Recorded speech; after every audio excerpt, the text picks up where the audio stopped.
Hello, everybody. Welcome to the Daily Friend Rap Show. I'm going to be your host today. My name is Makone, whilst Nicholas is away on leave. We have bad news for our regular Daily Friend viewers, and that is the announcement of the departure of Sara Gon, who's taking on a full-time directorship at the Free Speech Union. Sara has been a great source of information, lots of witty comments on the show. I certainly enjoyed learning and studying from you, Sara, and I'm very, very sad to announce that you're leaving. At the end of the show, we'll conclude with Sara's whereabouts, where you guys can follow her, and if she has any any last comments. This is not the end for Sara on on the Daily Friend. I'm sure she'll still be making appearances, just probably not as regular. Moving on to the stories for today, we have an op-ed here that was written by Professor Francois Fenter of the Wits University. He's a clinician researcher there who wrote a scathing review of the South African government's failure to respond to the withdrawal of US aid, grants, and PEPFAR, the programs that support South Africa's HIV initiatives. Uh, their failure to act and respond to that quickly enough to mitigate losses of lives, patients not fulfilling their treatments. Um, and he starts this piece. It's called "Our HIV Program is Collapsing and Government is Nowhere is to be Seen." He starts this piece reflecting on when the Thabo Mbeki administration first responded to HIV with this skepticism and suspicion of the science behind it, and says that sadly, the Minister of Health, Dr. Aaron Motsoaledi, and President Cyril Ramaphosa are charting their tragic legacy, the legacy of um, former President Thabo Mbeki and former late Minister Manto Chabalala Msimang. He says this time, though, it isn't denialism, it's ignoring the problem. He says that in South Africa, the suspension of these US programs has led to NGO-led clinics being closed overnight. Stockouts were reported of antiretrovirals, and thousands of workers across HIV programs lost their jobs. Match, MATCH, an organization that provides HIV services, entered the business rescue. ANOVA, also a major service provider, retrenched 2,000 staff. TAC Richidze, which monitors the HIV program, retrenched 75% of its team. 230,000 doses of long-acting injectable medicines that prevent HIV transmission have not been released due to the funding freeze. Basically, the rupture of this once world-class HIV treatment unraveling right before our very own eyes. Sara, it seems Dr. Motsoaledi, our health minister, and our president and his team have been absent. Where are they in terms of responding to this? No one knows, and yet these are lives that are going to be lost as a result of this inaction. I'm wondering what your reflection is of this development in the US withdrawal of aid and how it affects South Africa. In fairness to our government, and I'm not going to be fair to them for very long, in fairness to our government, Trump basically withdrew almost all aid packages around the world to different organizations in different countries. So it's not our particularly fraught relationship with the USA that's behind this. But the problem is that we've built up fantastic expertise and how programs, etc., etc. But the problem is, of course, is that it is aid and it has been around for a long time. And we've become very used to taking it for granted, and particularly in an environment where the change in presidents in the US is, personality-wise, is very different. Obviously, Trump doesn't go for soft power. The fact that he withdrew the aid and may relook at it later is very unfortunate. I think most other governments would have done it differently. But it's something we have to live with and bear in mind that our fraught relationship on the broader geopolitical stage is not going to help any attempts to deal with it. And in being complacent, and I think this is very much, and it won't only apply to us, but in being complacent, we're going to find it very, very hard to replicate this unless it comes out of our own resources. And I think that part of the reason it's being ignored is that the government just doesn't have the resources to do it. It's just kind of assumed it would carry on indefinitely, and it's very unlikely to be replaced by the government besties in Russia and China.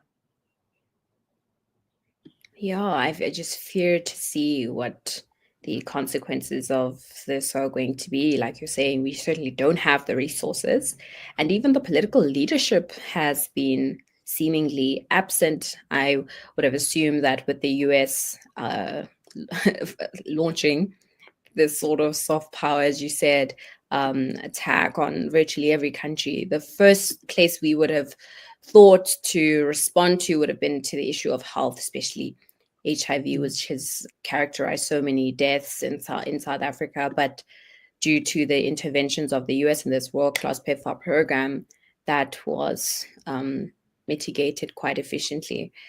We will keep our eye on this story to see where the South African government comes out on this. We will be watching the UNU closely to see their response. Can I mention something that sort of really struck me is Professor Venter says that we have, talk about the skills and the capacities and programs, and really we're in a position to do it all, that offers of funding have come from the private sector and the government has not taken it. So, we're shooting ourselves in our collective feet. And can you imagine this under the NHI, Sarah? Can you imagine whether the government would be able to just emulate this response to AIDS? It's unthinkable. On to our next story. We have a critique of the Labour Minister who, according to Tony Leon in his op-ed here in News 24, has missed the memo that South Africa is open for business. And this was written in response to the sectoral targets, these quotas that have been issued by the Department of Employment and Labour on what percentage of different races can be employed in 18 to 12 sectors across these 4 different occupational levels. And essentially, Tony Leon says here that weeks after she was installed in office last July, a report revealed that unemployment had hit a record high of 8.3 million people in search of work who could not find any job. Of a labor force of 25 million people, 33.5% were unemployed. On the expanded definition, which includes those who have given up in the attempt to find work, the figure rose to 42.6%, or around 12 million people. Statistics that have been described by analyst Anne Bernstein as the worst unemployment crisis in the world. And yet here we are, Sarah, instead of growing the pie, instead of growing the economy, generating more jobs, because jobs beget jobs, right? We're approaching this from the zero-sum mentality where it's a small pie, small supply of jobs, and now they need to be rationed according to demographic representation.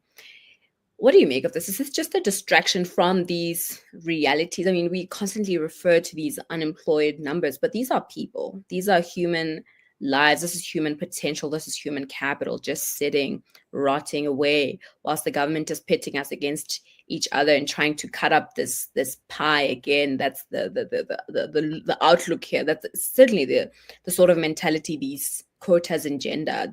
This outlook that there's a few number of jobs and they must be shared according to how the minister decides. I'm wondering what you think of these racial targets.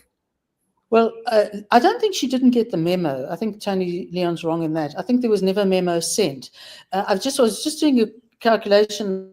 Somebody wanted some of the articles I've written criticizing Cyril Ramaphosa since, in the time I've been with the Institute, just under 10 years. I've written 11. And the same messages have come through almost, are mentioned in almost every article, the promises of doing things, the promises of this, the fact that the government is open for business. Of course, the government's not open for business, because if it were open for business, particularly now that it has a more muscular DA sort of demanding input into literally rescuing the economy from implosion, there is nothing. It's not just that we're not doing anything to improve the situation, to improve the desire and the attraction in starting businesses and thereby employing people, particularly as you're dealing with, you need businesses that would support people with poor or no skills. It's actually everything that's been done, even in the last year, is almost a summary of what's been wrong for the last near 20 years. We've talked about NHI, expropriation without compensation, the extraordinarily harsh procurement regulations. Now we've got the new employment regulations, all created by government, and particularly and the minister and her supporters in government, who have no idea how organizations work. They've defined things in terms of cutting them down into percentage-sized chunks per industry. But a number of companies cover one or two or three industries themselves. They're not that easily categorized or compartmentalized. And I think the problem is that it's what happens when ideology, aggravated by corruption, cadre deployment, and incompetence, it overtakes any sense of concern for the people of South Africa. So I think it's just nothing new. It's just particularly harking back to the previous story about our relationship with the USA. It's tone deaf to the nth degree, that we are literally doing the opposite of what is needed for us, and that's the story of our government. I have to agree with you there. And I'll say to the question of the idea that obviously companies operate in multiple industries, multiple sectors, there's always overlap. They've taken the cop out in that aspect, where they've said that the company will then use the sector or the targets for where most of their employees are employed. It just tells you how arbitrary these are. They are completely made up. They're not informed by anything, despite the attempts to, shoe in these soft, regulations on complex issues, such as the fact that there are overlaps in sectors. But yeah, this is certainly not how a company or a country, rather, that's open for business should function. The last story for today is about the Gauteng government, which I have no doubt, if you're looking for malfeasance, poor service delivery, a government that has no idea how to make use of its resources, look no further than Gauteng. The EFF is calling for the government to terminate lease agreements with privately owned buildings. This after it was found that the province spends 34 million rand per month on rent, right? So likely 400 million annually on rent, despite owning 41 vacant buildings in Johannesburg. And the government, it says here that the Gauteng government has been spending millions to house 11 of its head offices. To think of rationale and reason, I think it's pointless. Sara, what do you make of how we arrived here with the Gauteng government?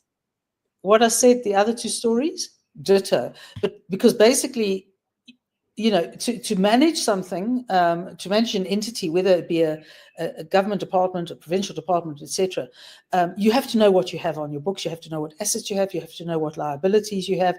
And the ANC's been in power in Gauteng for too long not to have known and acted upon whether it's got waste, whether the buildings are in any shape to be used. As we know, that's been a story. But it's really the consequence of all of the factors that have been highlighted in the previous two stories.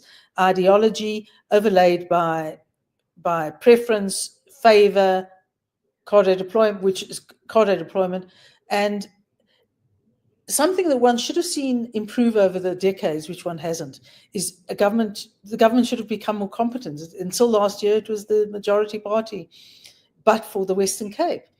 And it seems like, once you're on that slope of not correcting course, and course correction would be tough and dramatic for the ANC, but unless you're prepared to do it, which I show no inclination, this is the waste you're going to get. Can you just imagine when it all is totted up in sort of clear sight of history, how much money will have been wasted in the various levels of government departments? The story of our life. Yep. I like that part about course correction. We're seeing it now within the GNU, just how difficult it is for the ANC to actually reflect and be held accountable and to walk away or to even embrace ideas outside of their ideological turf. Well, Sara, 10 great years at the... Oh, I think you wanted to say something? No. Go ahead. I was going to say 10 great years at the Institute. You're certainly going to be missed, I know, by me and other viewers of the Daily Friend Show as you take up this directorship with the FSU. Where can Saragon fans like myself find you? Where will you be appearing regularly? Where can we follow you? Okay. Well, essentially I'm taking the Free Speech Union independently. It's not a huge entity because, funny enough, South Africa has a lot of free speech. There are other reasons for really promoting free speech, the right to free speech, and the obligation as to how you communicate.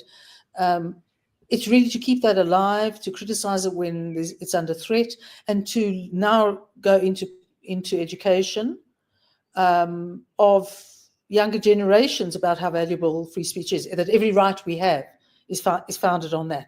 To that extent, the website, you can find me at freespeech.org.za,